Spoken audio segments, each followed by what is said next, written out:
Hola, buenas tardes. En este vídeo voy a intentar hacer una introducción a la teoría de errores para que podáis aplicar estos fundamentos a los resultados que estáis obteniendo. Para ello, como en otras ocasiones, lo que voy a hacer es recurrir a la documentación de la cual disponemos. En este caso, tenemos un documento que se titula Introducción a la teoría de errores y que en ella se va a describir qué es lo que tenemos que hacer con nuestros resultados.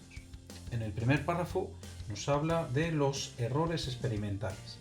¿Qué es un error experimental? Pues es el error que se comete cuando nosotros realizamos una medida. El primer punto a tener en cuenta es que toda medida que realicemos lleva aparejada un error. Y cuando presentemos esa medida en el informe de prácticas, tendréis que presentar el valor de la medida, la intensidad de lo que estáis midiendo asociada al error correspondiente para entender, hacernos una idea de que el experimento que se ha realizado se está realizando con una cierta precisión. Pongamos un ejemplo, en una autopista. Y en esa autopista la velocidad está limitada a 120 km por hora. ¿Vale? Y pasamos por un punto, estamos conduciendo nosotros y pasamos por un punto por el cual hay un radar.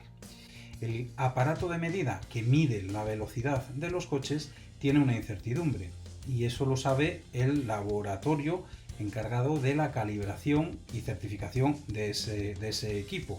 Por lo tanto, el aparato de medida va a tener un cierto error de medida. La medida que yo realice con ese radar va a llevar asociada una incertidumbre. ¿Cuánto es? Pues eso dependerá de cuánto bien esté fabricado el aparato de medida de velocidad. Pero por norma general, a los radares de carretera se les asigna un valor concreto. Para los radares móviles, creo recordar, un 15%, pero para los radares fijos es un 10%. ¿Qué significa eso? Que si yo aplico un 10% a los 120 km por hora, entonces hay 12 km por hora que son incertidumbre. Cuando mida 120 km por hora, cuando la pantalla marque 120 km por hora, lo que yo tengo que entender es que estamos midiendo una velocidad que puede estar entre 120 más 12 km por hora, es decir, 132 km por hora, o entre 120 y menos 12 km por hora, es decir, 108 km por hora. ¿Qué significa esto?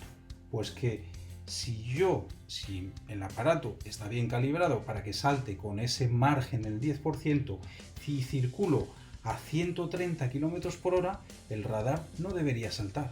Si nadie ha programado el aparato para que no salte con ese margen de 10%, el aparato de medida podría saltar a 108 km por hora. Es decir, que yo puedo estar circulando a 110 km por hora y que salte, que me haga una foto, un radar de 120 km por hora.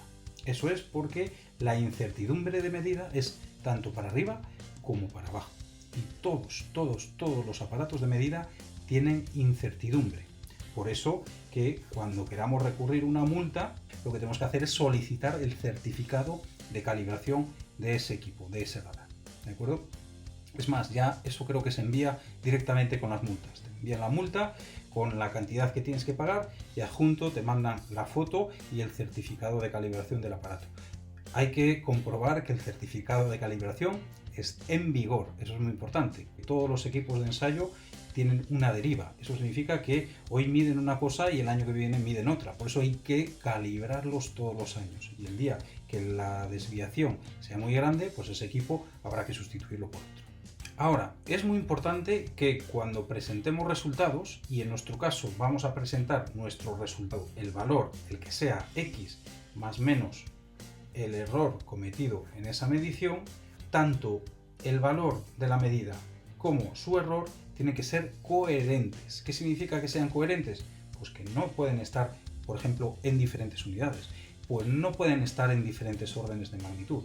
Pongamos un ejemplo, una velocidad de 105 km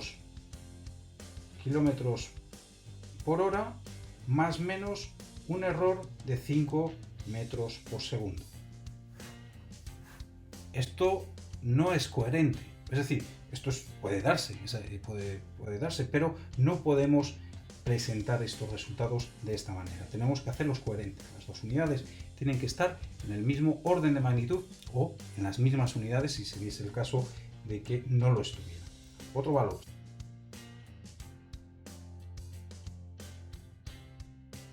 Aquí los dos están en las mismas unidades, pero digamos que a pesar de que esto es coherente, se podría presentar, no es lo más adecuado. Y lo que podríamos hacer es, por ejemplo, disminuir este 0 y este 0, llevarlo a otro orden de magnitud y escribir, por ejemplo, 605 más menos 3, y esos metros por segundo habría que pasarlos a, como hemos dividido entre 10, a decámetros por segundo, es decir, decámetros por segundo. Lo que sucede es que esto no es una unidad habitual y no se suele utilizar. Lo podríamos utilizar, por ejemplo, kilómetros por segundo y dividir entre 1000. Y podríamos escribir 6,05 más menos 0,03. Fijaros que aquí tengo dos cifras significativas, aquí tengo que tener también dos cifras significativas. En este caso serían en kilómetros por hora. Perdón, kilómetros por segundo. Esto es la representación de una única medida y su error asociado. ¿De acuerdo?